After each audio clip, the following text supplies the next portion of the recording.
All right, today we're going to be talking about three different things, those three things being the health savings accounts, the supplemental insurance, and the Medicare exchange. If anybody does have any questions, please feel free to put them down in the chat, and we will address all of those questions at the end of the presentation.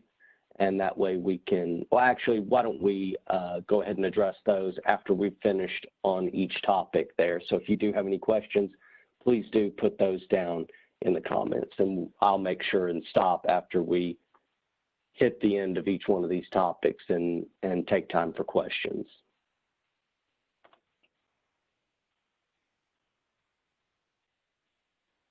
What are health savings accounts? Health savings accounts are financial products offered by the Department of Treasury, and these health savings accounts allow individuals to contribute pre-tax dollars into an account for use on deductibles, co-pays, and co-insurance, and other healthcare related costs when it comes to their health care. By using your taxable income, by using your HSA rather, your taxable income is lowered by the amount of money contributed to the account. This allows you to be taxed at a lower rate by the IRS. And the amount of money you put into a health savings account does not expire, so you can use the funds tax-free on qualified medical expenses as long as you have a balance on your account. And then qualified medical expenses include deductibles, co-pays, co-insurance, dental and vision expenses, insulin and diabetic supplies, prescriptions, and over-the-counter drugs. An important thing to note is that premiums are not included in that list. So you cannot use that to, pay for any portion of your premiums when it comes to money that you're spending out of those health savings accounts.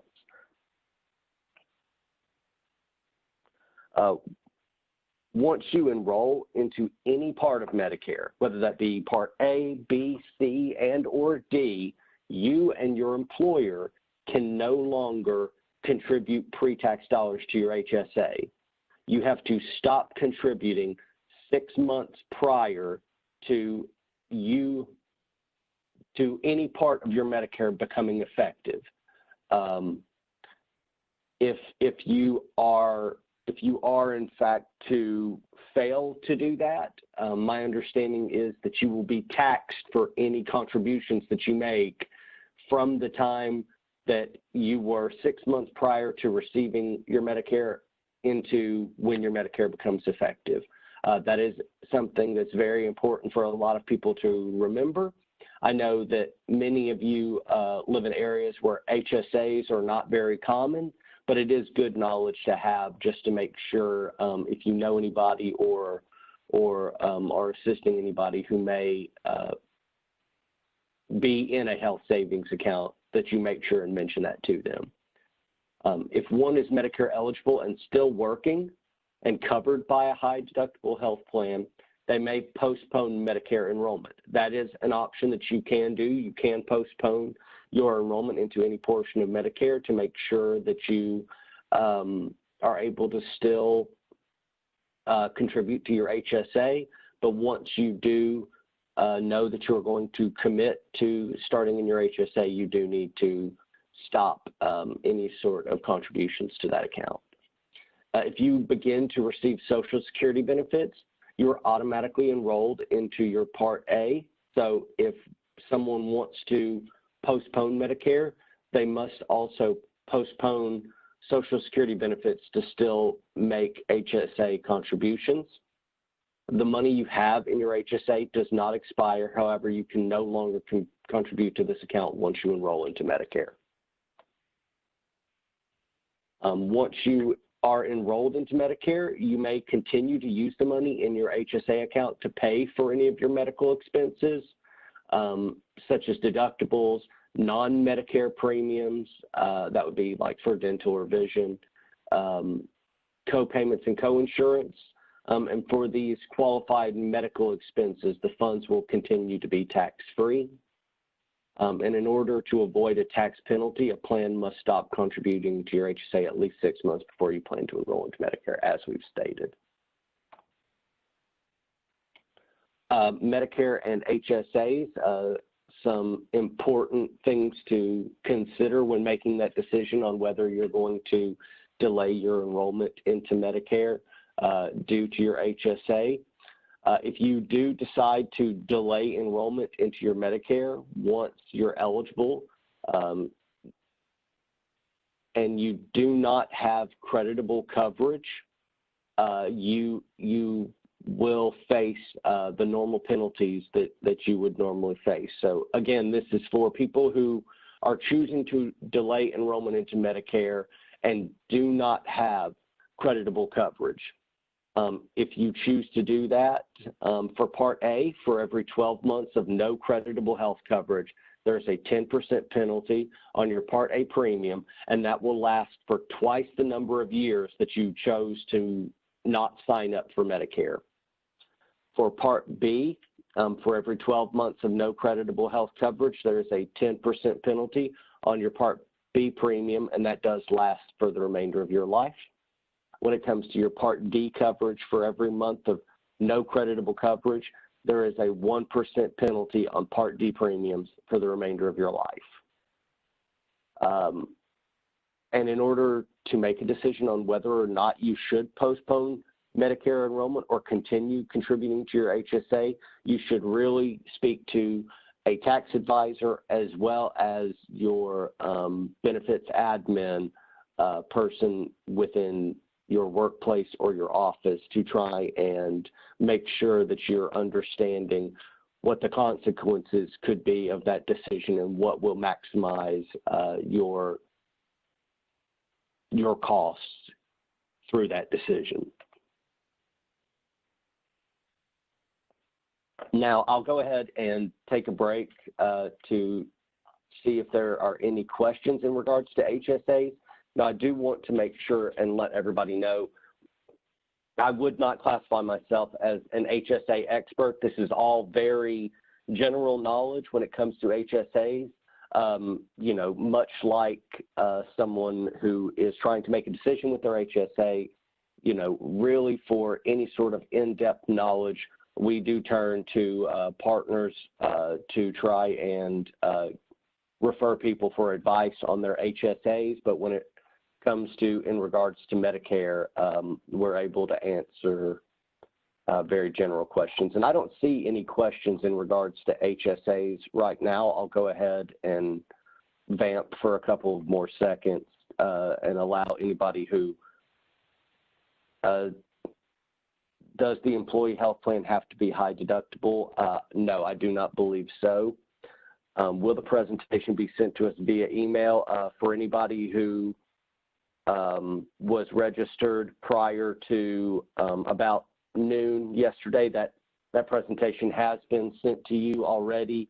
For anybody who still needs that presentation, I will be very happy to email this presentation to you if you will just shoot me an email. I'll go ahead, Michelle, and write your name down, and that way I'll know to send you this presentation once this is over.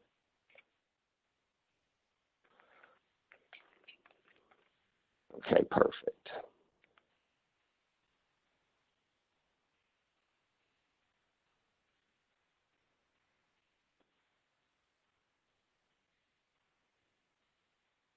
Awesome.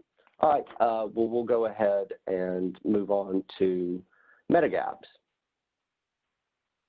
Again, Medigaps are also known as supplemental coverage within Medicare.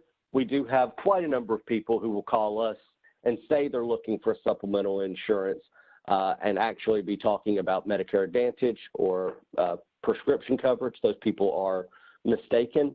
I'm not sure when, you know, supplemental coverage was, people started using supplemental coverage to describe any sort of coverage additional to Medicare, but the only coverage that is actually classified as supplemental insurance are these Medigap policies.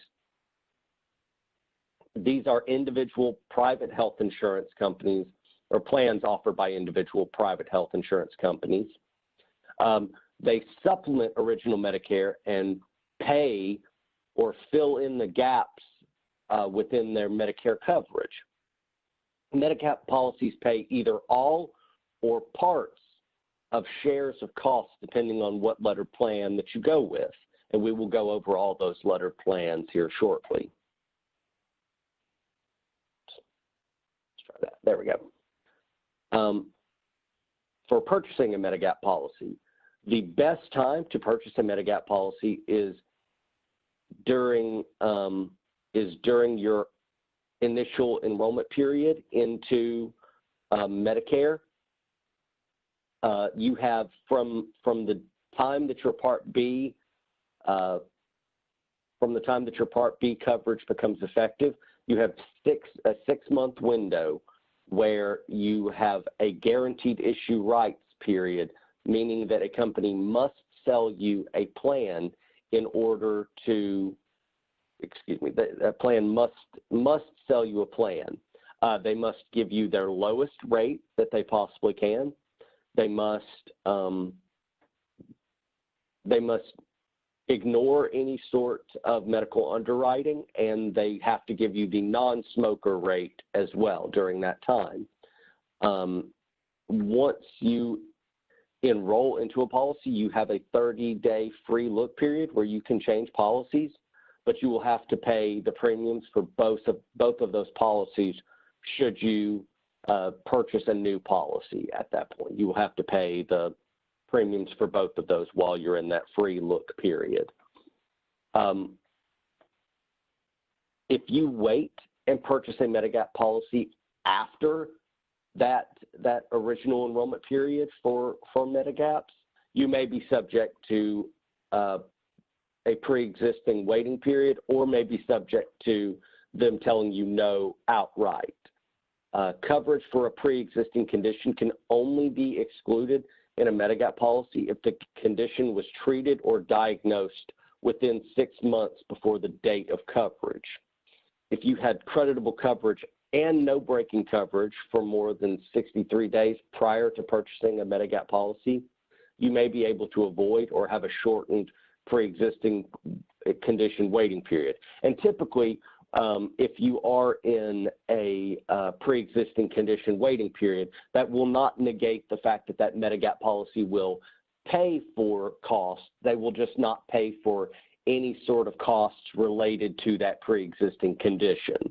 So, for example, if I was, on that due to some sort of respiratory condition, and I were to get in a car accident and break my leg and go into the hospital, that Medigap policy would pay for any treatment that would happen to my leg. But because I'm on a pre-existing condition waiting period, any sort of treatment that would go towards treating my lungs or whatever condition I had in regards to my respiratory system, it would not pay for that. That is something to keep in mind for those as well. These Medigap policies, all lettered plans are standardized, meaning that regardless of what company you go with, all Plan A plans cover the exact same thing, all Plan B plans cover the exact same thing, and so on and so forth. There are a few restrictions starting this year that we'll talk about shortly when it comes to certain lettered plans, but all the different lettered plans are standardized. You will not get more coverage based on company with any Medigap policy. You may get different coverage based on what lettered plan you are purchasing. It's an important distinction that outside of the original enrollment period, where you have that guaranteed issue rights period, companies do not have to sell you any plans. You are able to purchase a Medigap policy 364 days of the year. However, if you're outside of that original enrollment period, those companies are not obligated to sell you that plan if they do not choose to do so. Now, that's not quite as likely as a plan a plan may say, well, you don't qualify for our $150 plan, but you do qualify for our $350 plan, as opposed to just turning somebody down outright. That is typically what, at least I see more often than not, is that companies don't just automatically tell somebody no. They tell somebody no to the low costing plan that they're looking for in order to say they don't qualify for that, but they would qualify for a more expensive plan. It is an important distinction to also mention that for plans that, for people who are below the age of 65, Medigap policies are much more expensive for people who are on Medicare due to disability, as opposed to somebody who's crossed that threshold of 65 and aged into Medicare. You know, if you're 65 or older, I would say that, you know, from the lowest costing letter A plan, because it covers the least, it costs the least, which we'll show in a chart here momentarily. That starts out at roughly about $60 and goes up from there. If you were to look on somebody who's below the age of 65, I would probably say that they're going to be looking at maybe a $200 minimum and go up from there when it comes to trying to purchase a Medigap policy at that point. Plans E, H, I, and J exist but are no longer sold. And like we stated earlier, plans with the same letter offer the same basic benefits because they're standardized. However, plan letters C and F are no longer sold as of this year. Anyone who was on Medicare prior to January the 1st of 2020 are eligible to purchase a letter C and F policy. Anyone who was Medicare eligible prior to January the 1st is able to purchase that Medigap policy. However, anybody who is new to Medicare as of this year is not eligible to purchase a letter C and F policy. That is why you saw on this last slide, plans E, H, I, and J exist but are no longer sold. The same thing will apply to letters C and F now. There are going to be people who have been grandfathered in who purchased those policies when they were widely sold, but those are no longer sold to the public. Now it is only people who have been grandfathered in that we will see those supplemental policies. Any policies now, Medigap policies sold to people newly eligible for Medicare will no longer provide coverage for the Part B deductible. And newly eligible would mean anyone who before January the 1st is neither 65 nor has Part A. Plans C and F will become plans B and G respectively for policies sold to those newly eligible, and high deductible plan F may be grandfathered as well. Policies bought before January the 1st, 2020 won't be affected. We have seen in the past that plans that have gone away have seen a more significant rise in their premiums than the other plans. There is no guarantee that those plans will increase. It's just based off of previous experience with lettered plans going away. We have seen those premiums increase just solely based off of when you have a plan that is operating, you rely on a number of people who are all contributing an amount of money into that plan that pays for the amount of money that's going out of that plan. When the number of people on that plan sort of diminish, as happens with a supplemental policy, then the amount of money going into that plan does not stay the same, and therefore may dip lower than the amount of money going out. Therefore, that plan has to charge more to be able to keep operating that plan, you know, in the positive rather than losing money. So therefore, that's why they typically do increase a little bit more often than other plans might. And again, there's no guarantee of that. Also, we have had reports that a number of supplemental policies have been offering people who are on their letter C and F policies to switch to a Plan D or a Plan G as an option starting this year. Plans are in no way obligated to have to offer that, but they most certainly can. And if they give that option to somebody and that person would like to take advantage of that, they most certainly can do that.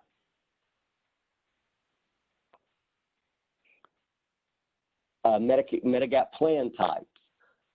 As we mentioned, there are a number of different lettered Medigap policies, all that cover various things, and this is the chart that shows that right here. Medicare or Medigap Plan A covers about 4 things. It covers the Part A coinsurance and hospital costs, Part B coinsurance or copayments, the first 3 pints of blood, and then Part A hospice coinsurance or copayment. It is the letter that covers the least, therefore it's going to cost the least. Now, that policy typically for somebody who's above the age of 65 runs anywhere from about $60 to maybe about $300 to $400, depending on what company you go with. Plan B covers one of the second most. Plan C covers everything except for excess charges covers everything except for excess charges. Somebody may ask, what is an excess charge? Essentially, when a doctor and Medicare are agreeing upon how much they can charge for a particular product or service, what that's known as is Medicare assignment. If a doctor and Medicare cannot come to an agreement on how much they can charge for a particular product or service, that would mean that that doctor does not accept Medicare assignment and therefore could charge an excess charge, which is 15% additional to what Medicare will pay for. In any case, there's an easy way to avoid an excess charge. When you go to the doctor, ask them, do you accept Medicare and do you accept assignment? If they say yes to both of those, then chances are that you will not run into any excess charges. It is something that I very rarely do have to address with somebody myself, just because it is something that's relatively easy to avoid in this day and age. Letter D, supplemental policy, covers everything except for those excess charges and your Part B deductible, which is around about $200 this year. So essentially you can say that, oh, my maximum out of pocket is about $200 for the entire year, and look at it that way. Plan F, which is grandfathered in but is not newly sold anymore, was the most popular because it covered roughly, it covered everything nearly for a person in addition to Medicare, so people were typically pretty drawn to that one. And then before I move on to G, I will just mention that the state does offer a supplemental policy known as POMCO, or the Tennessee Plan, to all federal, state, or teaching retirees. That policy is a letter D as in dog plan, and it is one of the only Medigap policies that offers spousal coverage, as well as, based on your years of service, does offer discounts towards the premium as well. For people who have had more than 15 or who have had no years of service, that policy is a little bit above about $130 a month. That's also the same as what the spousal premium is. And for people who have quite a number of years, it can be as low as about $90 a month. So depending on your years of service, you can also get a good discount and get that lower than just about any other supplemental policy. And people always ask, how good is POMCO or the Tennessee plan? And we can't really answer that question. But the thing that I always tell people is I've been doing this for a number of years, and I've only had 2 people who have been eligible for POMCO and not taken it. The one person said that they were perfectly happy. They had something else that took the place of that and therefore didn't need it. They were very happy. The other person told me that they regretted it every day. It is a very good supplemental policy, but, you know, we obviously can't advise people on whether to take it or not. Now, past Plan F, the new sort of popular Medigap policy is Plan G. Plan G, the only thing they do not cover is the Part B deductible, which again, is around $200. It's actually $198, but is around $200 a year. I find that most people are able to remember a nice round number a little bit more easily than you know, 198. That's the only reason why I say 200. And at that point, then the way that I typically will explain it to somebody who might not be understanding as well is that they can look at it as that's what their maximum out of pocket is for the year. When they go to, you know, any outpatient sort of setting, they can look at it as they'll have to pay up to $200. Anything past that is covered for the year. Plans K and L are the plans that are sort of like a partial cost. They're sort of our, for lack of a better term, our hybrid Medigap policies where they pay percentages towards each one of these things and do have a maximum out-of-pocket limit. For 2020, the maximum out-of-pocket for K, which covers 50% on everything except for your Part A coinsurance, the maximum out-of-pocket on that is $5,880. For Plan L, which covers 75% of everything except for the deductible, excess charges, and foreign travel emergency, and Part A, the maximum out-of-pocket is $2,940 for that one. You will notice that on C, D, F, G, M, and N, there is a foreign travel emergency limit on that it will pay up to 80%. I've had this question come up a couple of times here recently, so I do want to make sure and mention it.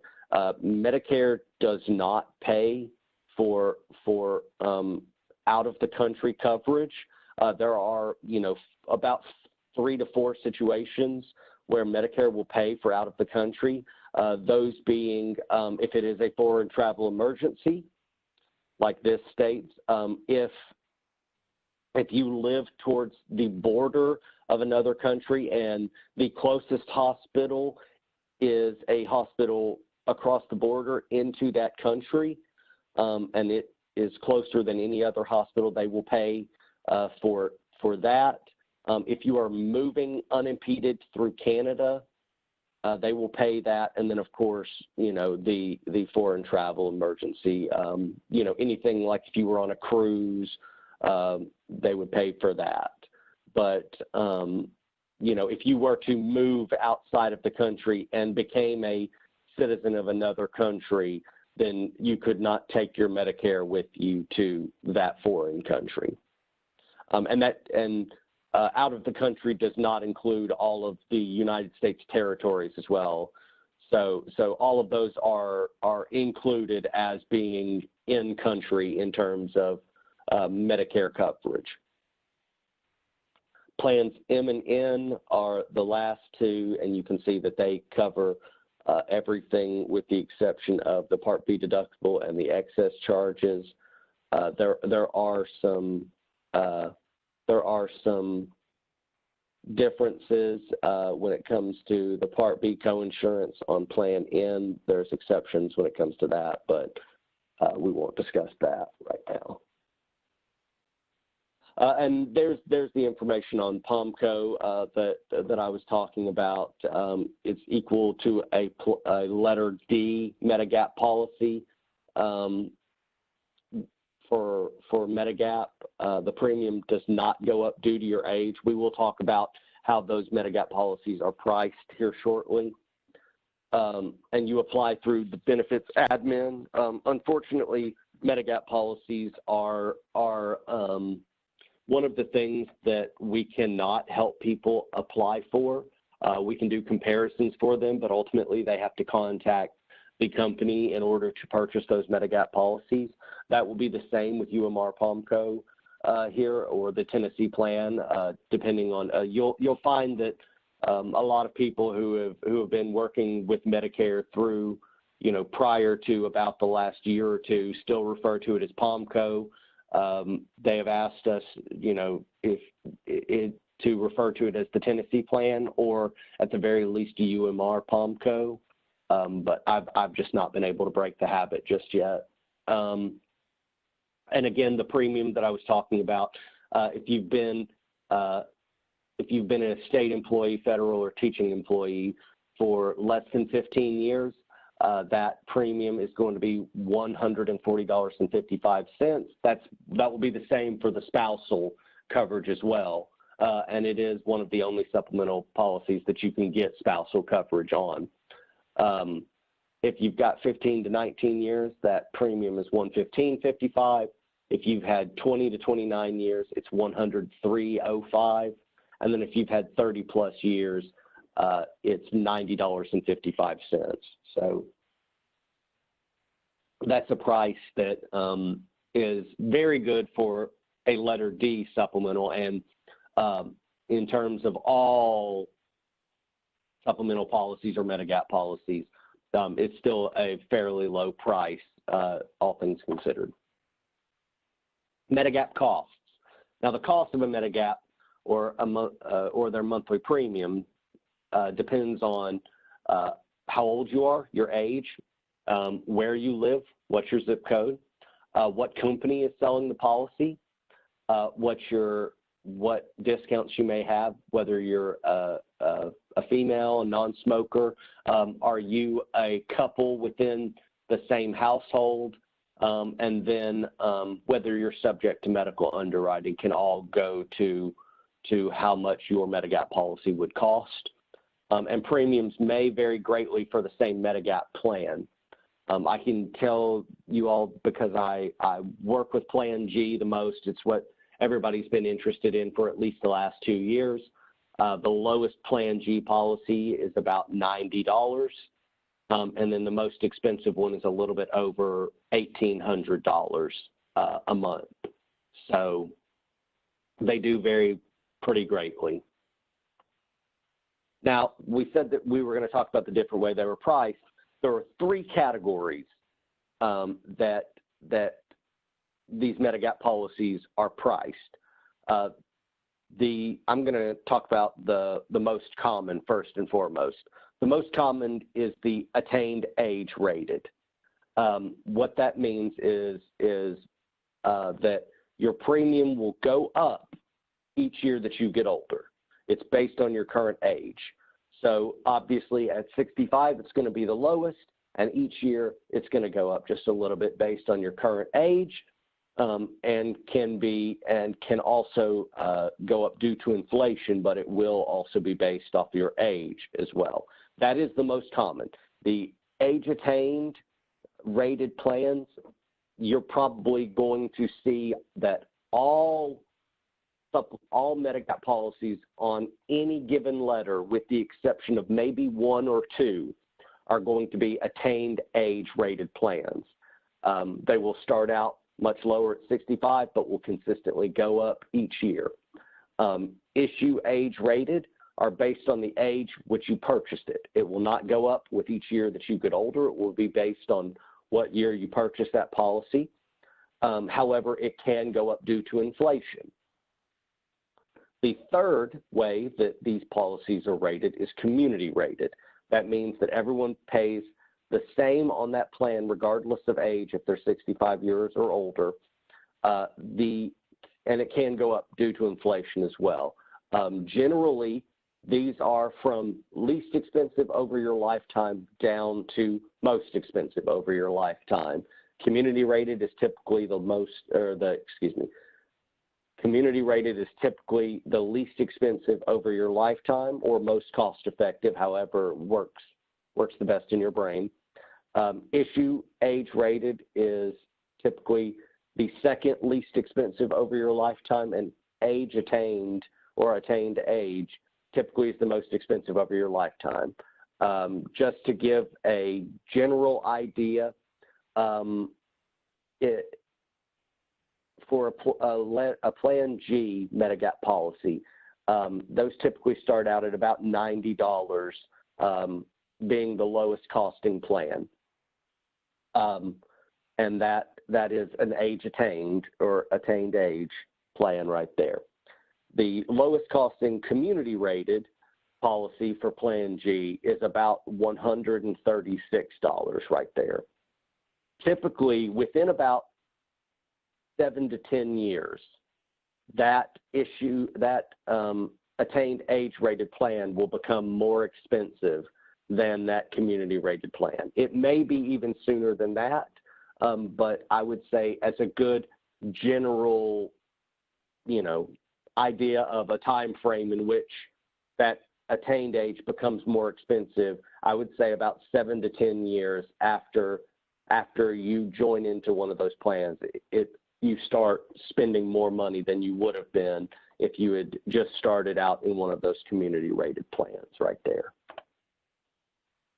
Okay, I'll pause here for any sort of chat questions.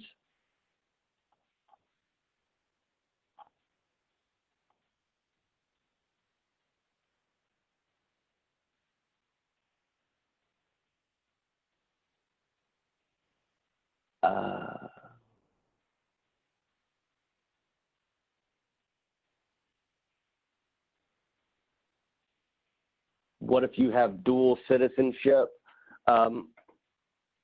If you have dual citizenship and you're going between countries, it is going to pose a little bit of a problem, because you are responsible in order to maintain your Medicare.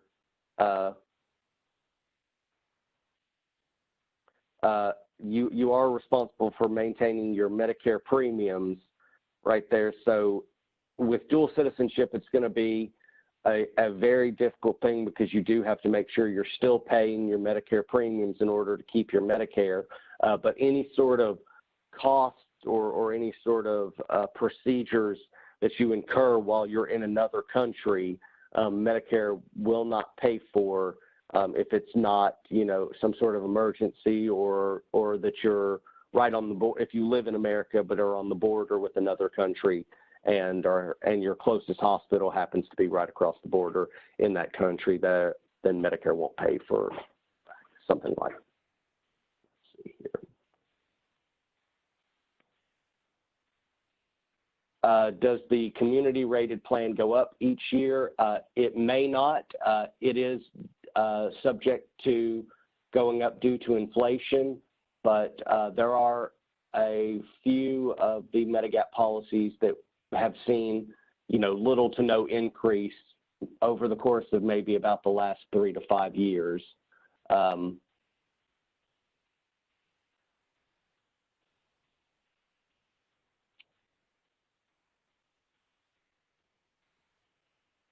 Yes, POMCO is equal to Plan D,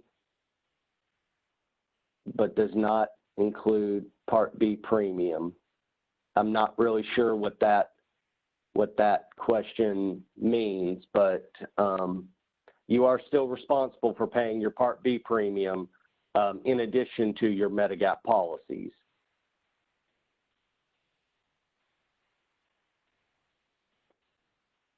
I know a few people had put some things in regards to HSAs as well earlier.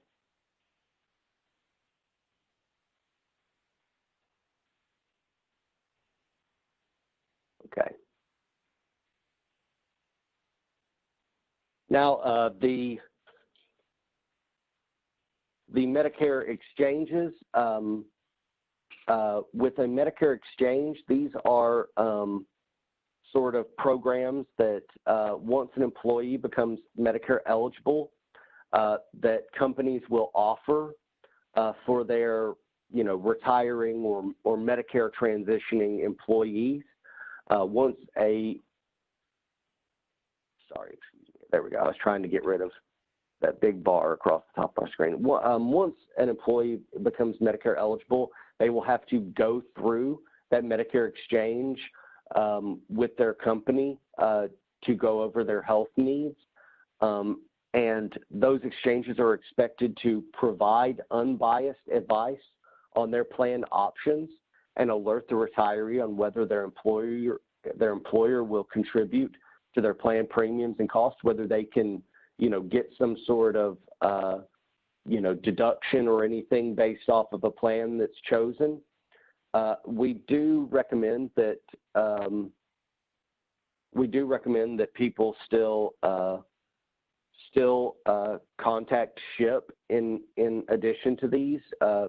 That just being because exchange advisors have no financial stake in the plans that an employee may choose, but that's not regulated. And because those Medicare exchanges are working with a company and are looking at the plans that that particular company will offer discounts with, we cannot guarantee whether that Medicare exchange is giving somebody all of their options or only the options that are related to that company and what that company will pay towards. If somebody was giving someone, an option of these things because they will pay towards those, but there are a whole other options that even though they're not, offering any sort of deductions or anything like that, they still end up being more cost effective, then that is limiting the choices that an employee may have. So while these exchange advisors, are not, earning money based off of how many people they're enrolling or helping to enroll into a particular plan, it's not regulated, and we cannot guarantee that those exchanges are giving people all of their options. If a client's employer offers an exchange service, it may be beneficial to evaluate the premium and coverage costs available to see if their employer will contribute their costs. It is always very important to make sure that employee is looking at the plans that they can receive additional cuts or deductions for, because they do want to make sure that they can try to get as much help as possible to lower those costs. But after gathering that information from their exchange service, they should still contact SHIP in order to get a second opinion on plan options, because we will give them all of their options, not just the options that are solely based off of what their employer will cover. Again, it's just like anything else. We give them all their options, all the information that we possibly can, but ultimately that is up to them whether they would like to call us or not, or just go through that exchange. They most certainly can do that. Whether those, but the handling through that exchange, we do not have, any sort of control over. We just try to give them, all of their options, all the information that we possibly can to help them take a little bit of ownership of their healthcare needs during retirement, so they can go back to that exchange and say, hey, show me the options for this, or I've looked at a few different comparisons and I've found that this option may be more cost effective than the information that you've given me, and can have a little bit more say in how they want to receive their health care, rather than just being dependent on receiving only the information that's pertinent to their employer. here are some of the resources that were used in order to put this presentation together here. Let me go ahead and stop sharing this.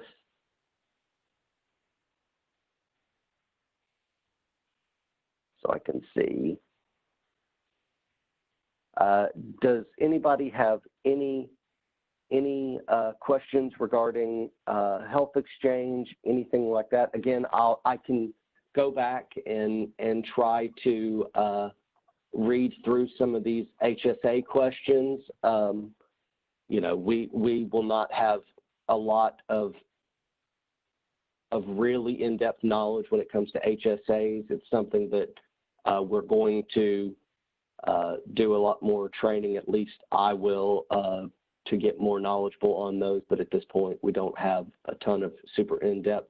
How does one use an HSA to plan to pay for a standalone dental and drug premium?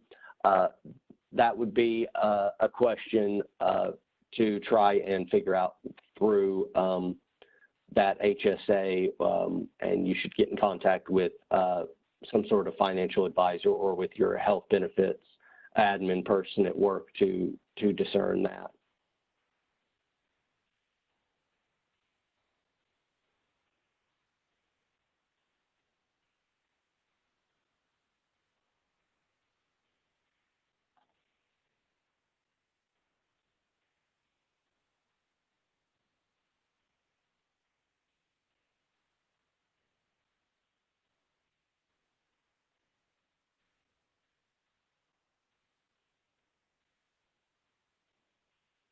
Okay. Nope, I don't see any further questions. Many individuals often ask if the Medigap plans offer dental and vision. No, not unless it's directly involved with some sort of other disease or condition. For example, if you had a degenerative bone disease in your jaw, then they would pay for some sort of oral surgery. If you've got something like you know, diabetes-related eye conditions, they would pay for things like that. If you had some sort of like tumor growing in your ear canal, they would pay for audio or for, you know, ear surgery. But for your normal routine dental, vision, hearing things, you'll get no additional dental or vision benefits from a Medigap policy.